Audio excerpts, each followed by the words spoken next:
Hello guys, welcome back to the channel, and as per usual I'll get to it. So this was quite an interesting piece to try and capture because of the additional elements like the headscarf. So she had quite an interesting facial features and structure, and I wanted to try and capture this one because of the emotions coming out of her eyes. She looked quite distressed and quite anxious, to be honest. So the first one took me 3 minutes, second 3 minutes, and the third 2.5 minutes. And I'm trying to do more challenging sketches, and I'm finding it's much more enjoyable now trying to do the sketches that I would not have been able to do in the past.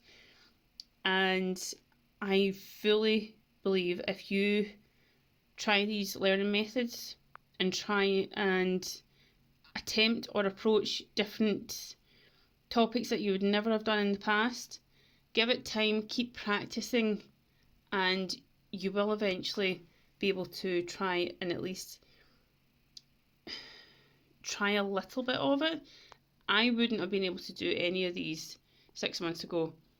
So the fact that I can do them now, or close to them, because they're nowhere near ready for pieces of artwork, I am super delighted that I'm able to get to this level now. Keep going and we'll share the journey. Thanks guys.